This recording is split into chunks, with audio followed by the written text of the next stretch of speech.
The morning fog had not yet lifted from the naval base when Admiral Gerald Hartman stepped onto the tarmac with the unhurried confidence of a man who had never been made to wait.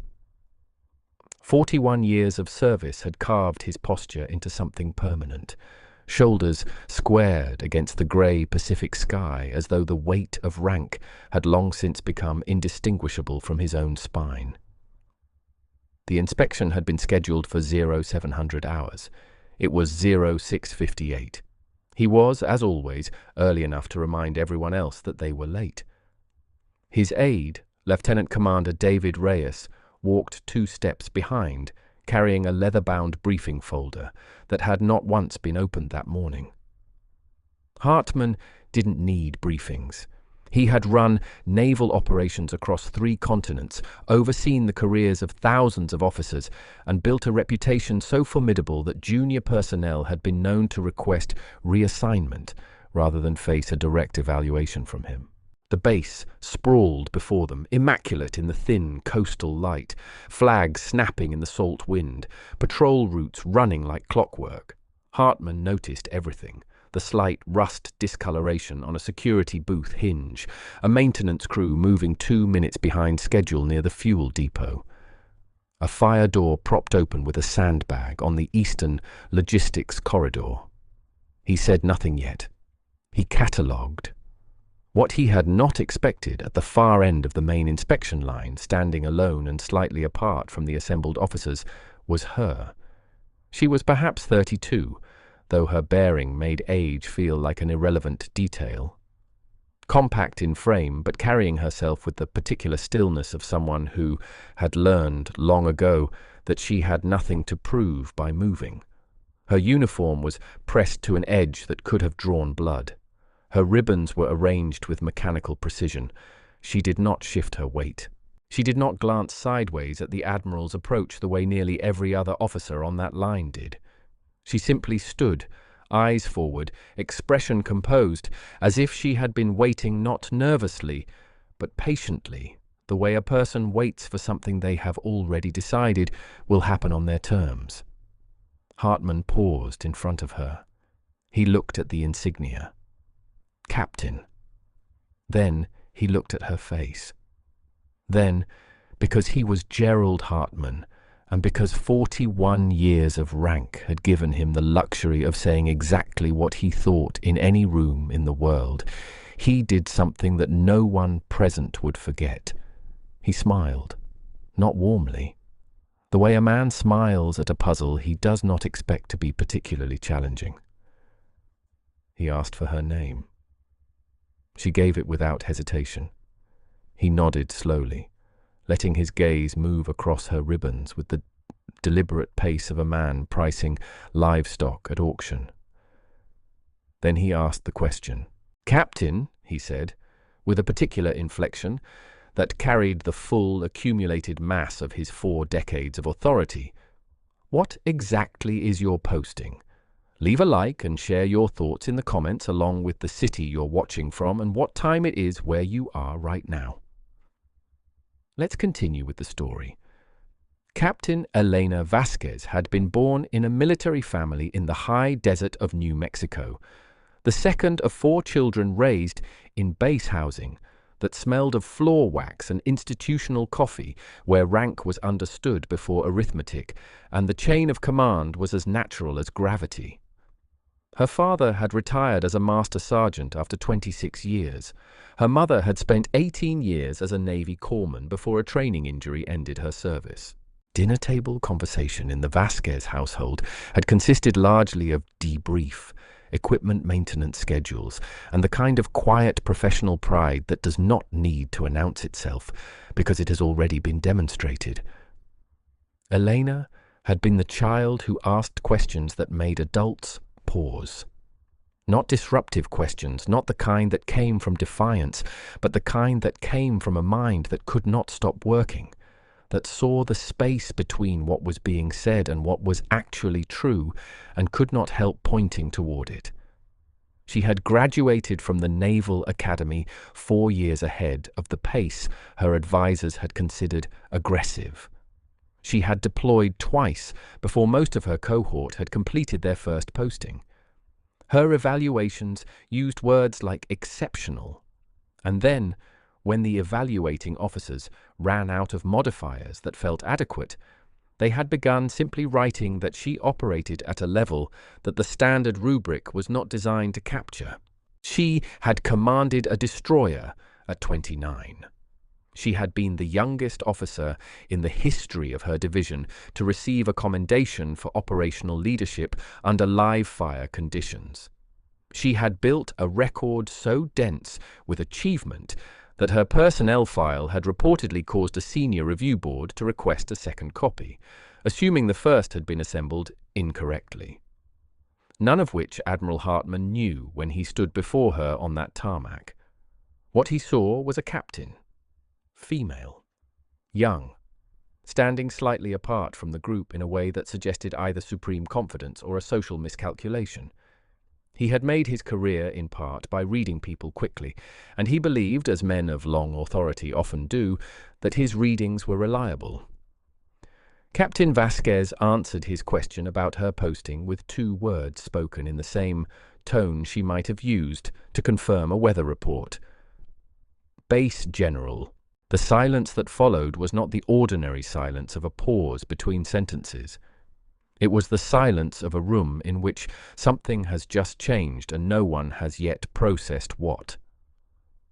Hartmann's expression did not collapse. Men of his bearing do not allow that. But something happened behind his eyes, a rapid and involuntary recalculation, the kind that cannot be hidden from someone paying attention. And Elena Vasquez had always been paying attention. Reyes, standing 2 steps behind with his briefing folder, went very still. The 2 colonels flanking Hartmann's left found something extremely interesting to study in the middle distance.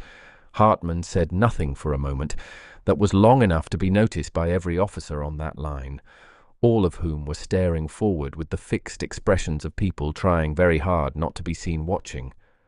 Then he said, "Excuse me," not as an apology, as a request for confirmation, as if the words had arrived in a language he spoke fluently, but had not expected to encounter in this context.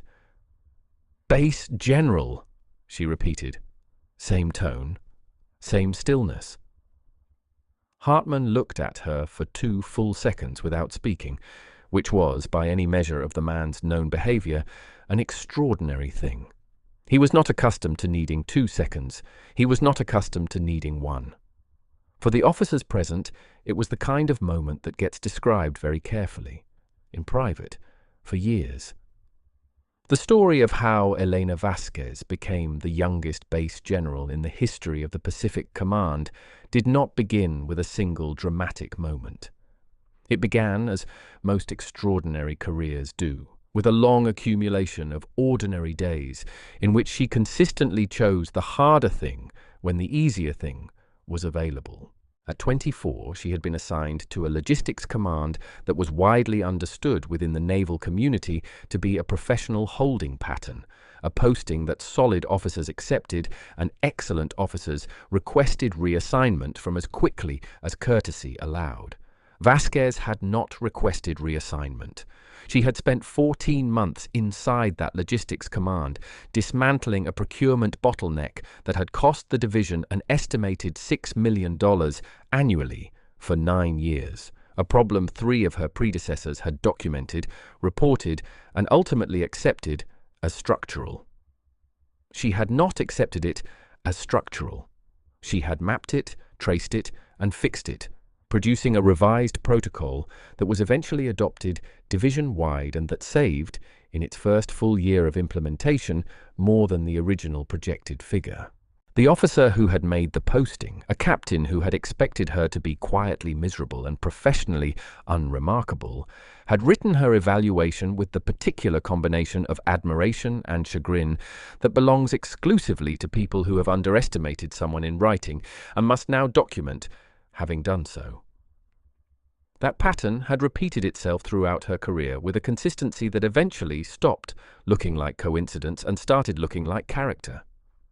At 27, she had been given command of a vessel that her briefing described as operationally functional, and that turned out, on arrival, to be an engine room held together by the institutional memory of a chief petty officer who had been quietly covering for a maintenance failure that went back 2 commanding officers.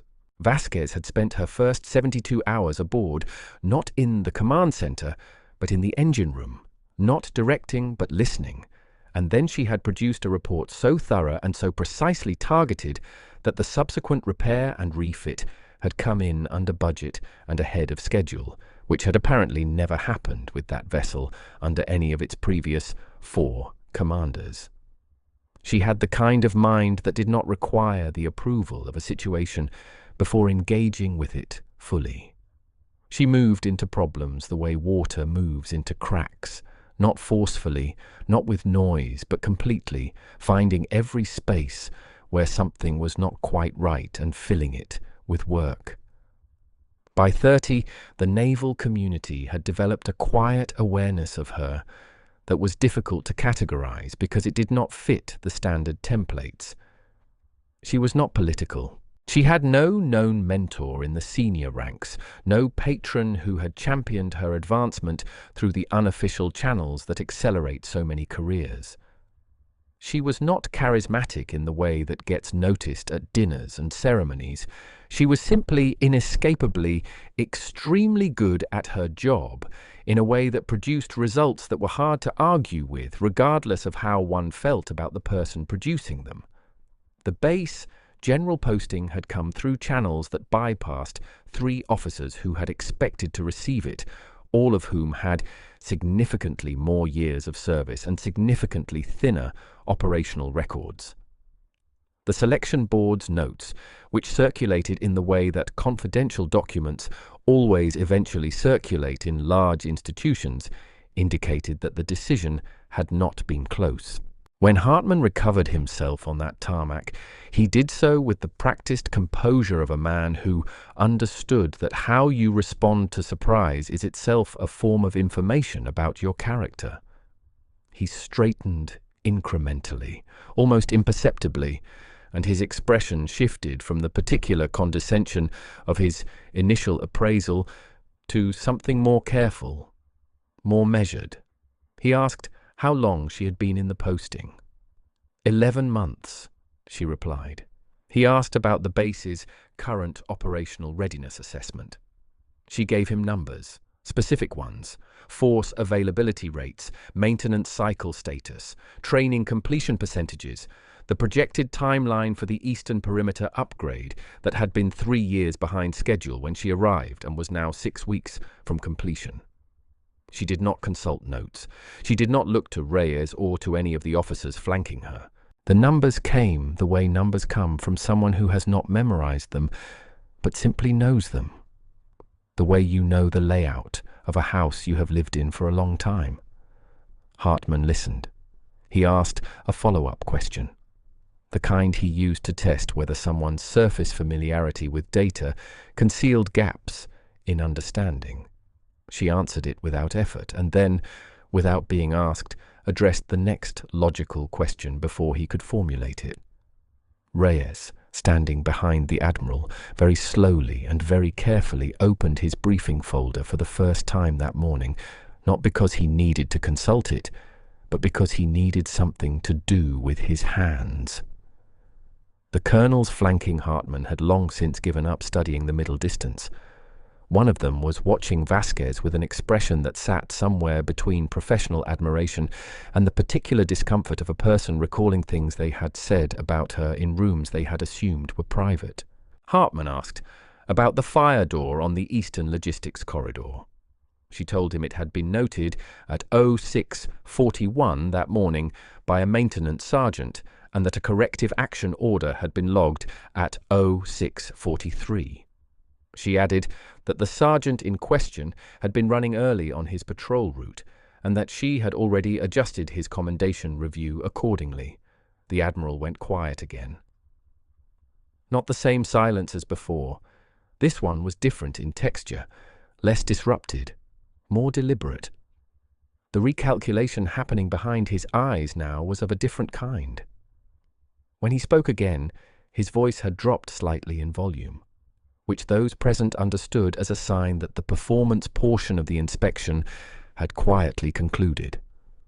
What the officers present on that tarmac did not know, and what Admiral Hartmann had spent 4 days trying not to think about, was that the Pacific Command inspection was not purely routine.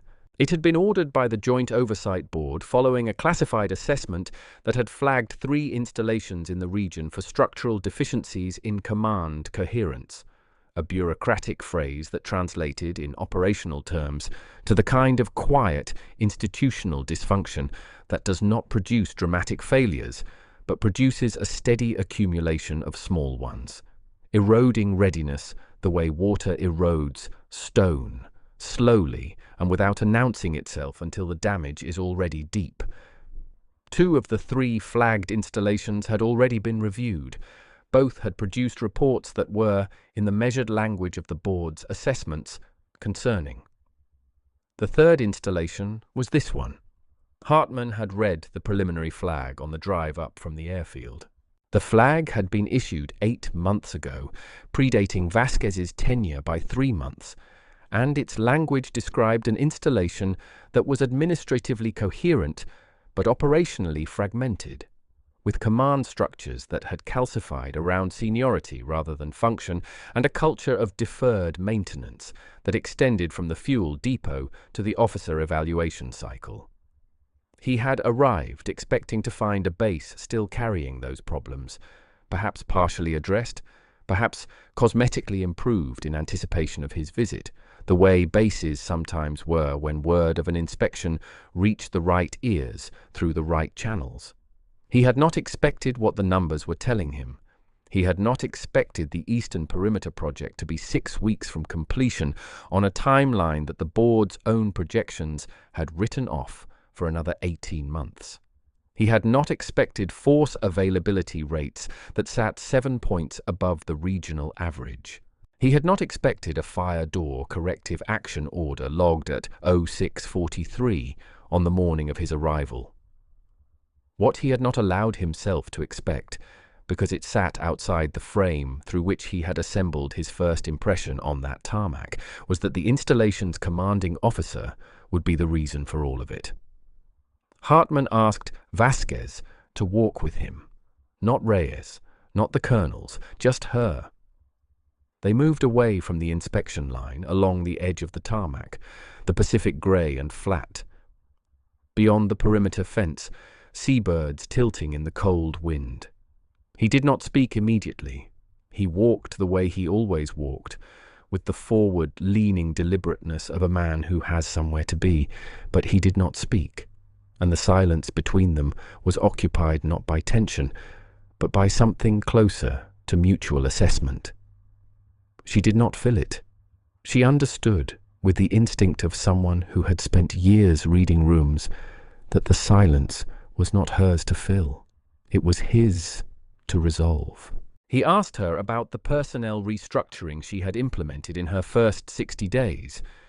She described it without editorializing, presenting the problem as she had found it and the solution as she had designed it in the same straightforward register she had used for the operational metrics. He asked why she had chosen to restructure from the bottom up rather than from the command level down. She said that when a building's foundation has shifted, you address the foundation, not the crown molding.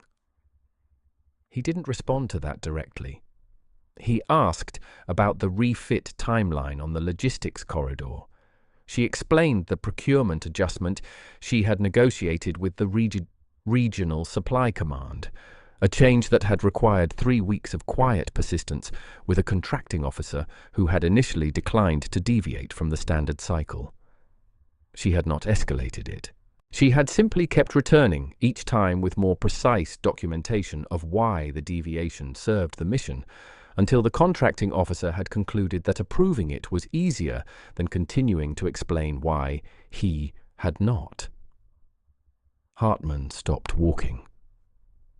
They were at the edge of the tarmac now. the wind coming off the water direct and cold, the base laid out behind them in its orderly geometry. He looked at her, not with the appraising look of the initial inspection, not with the performative authority of a senior officer conducting a review, but with the straightforward attention of one professional taking the full measure of another. He told her, in the measured language that serious people use when they are being serious, that the board's preliminary assessment of this installation would be submitted within the week. He told her that, based on what the morning had shown him, that assessment would reflect an installation not merely recovered from the conditions flagged 8 months ago, but operating at a standard that he would characterize in the language of his formal report as a model for the region. She thanked him without visible relief. Relief would have implied she had doubted the work, and she had not doubted the work. He asked her one more question, quietly, almost as an aside. He asked whether she had known, when she accepted the posting, what she was walking into. She said yes. He asked why she had accepted it anyway. She said because someone had to, and she knew she could. Hartman nodded once. The kind of nod that means something when it comes from a man who gives them rarely. He told her that his aide would schedule a formal debrief for the following morning and turned back toward the inspection line, his stride carrying the same authority as when he had arrived. But something in its quality had shifted, made room, the way a structure adjusts when an unexpected load turns out not to be a burden, but a support. Back on the line, the colonels exchanged a look that required no words. Reyes quietly closed his briefing folder. The morning fog had not yet fully lifted, but the light was changing, the kind of grey that resolves not into storm, but into clarity, the coast revealing itself gradually, steadily, at its own pace. In the weeks that followed, Admiral Hartman's formal report on the installation circulated through the Pacific Command with the quiet efficiency of documents that carry real weight. The board's classification was revised from flagged to commended, a distinction so rarely applied retroactively that 2 administrative staff members in the regional office confirmed they had never seen it done. 3 senior officers at other installations requested copies of the restructuring protocols Vasquez had developed. The contracting officer she had quietly persisted with submitted an unsolicited letter of professional endorsement. The Eastern Perimeter project was completed in 5 weeks and 2 days, 1 week ahead of the revised projection. Elena Vasquez learned of the report's reception on a Tuesday morning, standing in the same logistics corridor where the fire door had been propped open with a sandbag on the morning of the inspection. A maintenance sergeant brought her the message on a printed summary sheet. She read it. She thanked him. She asked whether the new hinge hardware for the East Corridor security booths had been logged in the maintenance cycle. He confirmed it had. She told him good work and walked on. The fog had lifted completely by then. The Pacific stretched clear and enormous beyond the perimeter fence, and the base ran exactly as it was supposed to run. Every gate held, every report current, every door closed. Subscribe to the channel so you don't miss any of our stories. We upload a new one every single day. If this story moved you, leave a like and let us know in the comments what you thought, and tell us where in the world you're watching from. There are people who understand without needing to be told that authority is not something you inherit from a title. It is something you build quietly in the places where no one is watching, through the work that does not announce itself but simply makes everything around it function better. They are not always recognized immediately. Sometimes they are met with a smile that has not yet understood what it is smiling at. But the work is already done. The numbers already tell the truth. And when the fog lifts, it lifts on what is actually there, not on what anyone expected to find.